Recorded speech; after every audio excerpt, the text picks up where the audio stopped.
এই বৃষ্টি ভেজা বিকেলে কার না ভাজা পোড়া খেতে ভালো লাগে বলো? প্রত্যেকেরই কিন্তু বিকেল হলেই মনটা একটু ভাজা পোড়া করে। তো ঘরে কিছুই থাকুক বা না থাকুক, যে কোনো মাছ তো থাকে। তো আমার ঘরে আজকে ছিল চিংড়ি মাছ, মিডিয়াম সাইজের চিংড়ি মাছ, খুব একটা ছোটও নয় খুব একটা বড়ও নয়। চিংড়ি মাছগুলোকে নিয়ে নিয়েছি, ভাবলাম তাহলে চলো এটা দিয়ে আজকে কিছু বানানো যাক। তো বানাতে বানাতে লাস্টে গিয়ে দেখলাম দাঁড়ালো প্রন কাটলেট, যেটা খেতে দুর্দান্ত হয়েছিল। চলো তাহলে তোমরা দেখতে থাকো, খুব তাড়াতাড়ি ঝটপট করে অনেক অল্প সময়ে এটা বানানো সম্ভব। বিকেলেই মনে হলো যে এটা কিছু একটা খাবো, তো সঙ্গে সঙ্গে এটা বানিয়ে নিতে পারো। তো চলো আমরা প্রসেস শুরুটা করি। তো এখানে আমি কিছুটা চিংড়ি মাছ নিয়ে নিয়েছি। চিংড়ি মাছটাকে এরকমভাবে একদম পিঠের দিক দিয়ে ভালোভাবে কেটে নিতে হবে, আবার খেয়াল রাখতে হবে একেবারে যেন পুরোপুরি কেটে না যায়। এরকমভাবে কেটে নিতে হবে, আর একটু হাত দিয়ে প্রেশার দিতে হবে যাতে চিংড়ি মাছটা একদম সোজাসুজি হয়ে যায়। আর এরকম ঠিক উল্টো করে চিংড়ি মাছগুলোকে বেশ কিছু সময়ের জন্য রেখে দিতে হবে, তাহলে চিংড়ি মাছগুলো কিন্তু এইভাবে একটু সেট হয়ে যাবে। সব চিংড়ি মাছগুলোকে আমি এইভাবে একদম করে নিয়েছি। চলো তাহলে দিয়ে দেবে এবার লেবুর রস। তোমাদের কাছে যদি গন্ধরাজ লেবু থাকে তাহলে গন্ধরাজ লেবুর রসও দিতে পারো, আমি একটু গন্ধরাজ লেবুর রসই দিলাম। আর না হলে তোমরা পাতি লেবুর রসও দিতে পারো। গন্ধরাজ লেবুর রস দিয়ে দিলাম হাফটা মতন, দিয়ে দিলাম স্বাদ মতো নুন, একটু গোলমরিচ গুঁড়ো, ব্যাস। চলো তাহলে এটাকে ভালোভাবে একটু মেখে নেব। এটা যেহেতু ফ্রিজেই রাখা ছিল চিংড়ি মাছটা, তো চিংড়ি মাছটা অনেক নরমই আছে। চিংড়ি মাছটাকে একটু লেবু আর নুন দিয়ে মেখে নিলাম। এদিকে একটা মশলা বানিয়ে নেব। চলো এখানে একটু আদা একটু রসুন দিয়ে একটু বেটে নেব।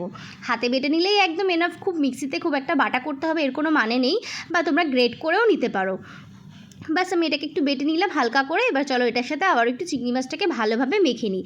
আর আমার রান্নাগুলো ভালো লাগলে কিন্তু অবশ্যই আমার পেজটাকে ফলো করে দেবে আরও নতুন নতুন রান্না দেখার জন্য। চলো তাহলে আবার একটু মেখে নিই আদা রসুন বাটাটা দিয়ে। এইবার এটাকে 10 মিনিটের জন্য রেখে দেবো। 10 মিনিট কি তোমরা সঙ্গে সঙ্গেই বানাতে পারো, কারণ চিংড়ি মাছটা তো অনেক নরমই হয়, কোনো ব্যাপার না।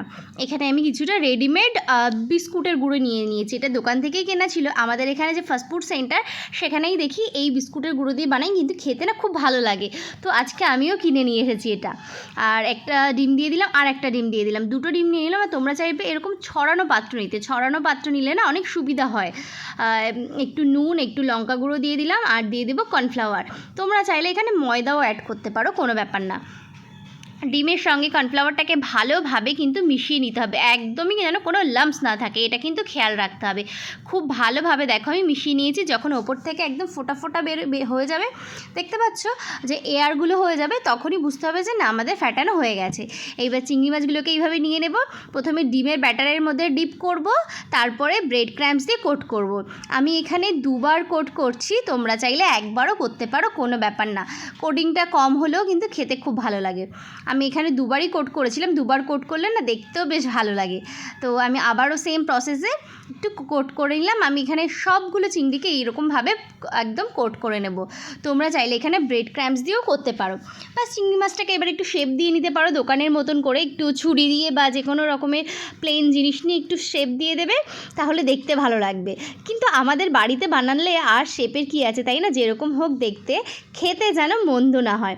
এই যে আমি এইভাবে একটু শেপ দিয়ে নিলাম, বা চিংড়ি মাছের মতন চিংড়ি মাছের কাটলেটের মতন আর কি দেখতে হয়ে গেল। পাঁচগুলো একটু সমান হয়ে গেল। তোমরা চাইলে ওপরেও একটু প্রেস করে করে দিতে পারো, তাহলে একদম একটা সমান একটা প্লেন আর কি হবে উপরটা।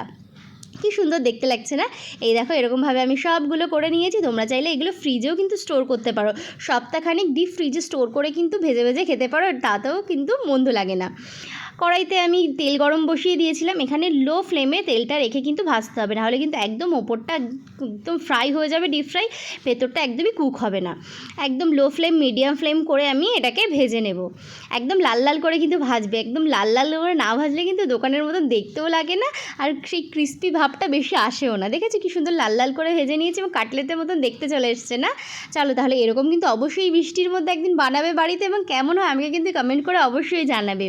আর এটা যদি ভালো লাগে অবশ্যই কিন্তু আমার পেজটাকে একটু ফলো করে দিও বা শেয়ার করে দিও।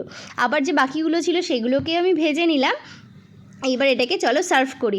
এটাকে কিন্তু একটু পেঁয়াজের স্লাইস আর একটু কাসুন্দি দিয়ে সার্ভ করলে আর কিছুই লাগবে না, সন্ধ্যাবেলাটা জাস্ট জমে যাবে। ছোটো বলো বড় বলো প্রত্যেকেই ভীষণ মজা করে সবাই খাবে এবং তোমার হাতের গুণের কিন্তু কদর করবে।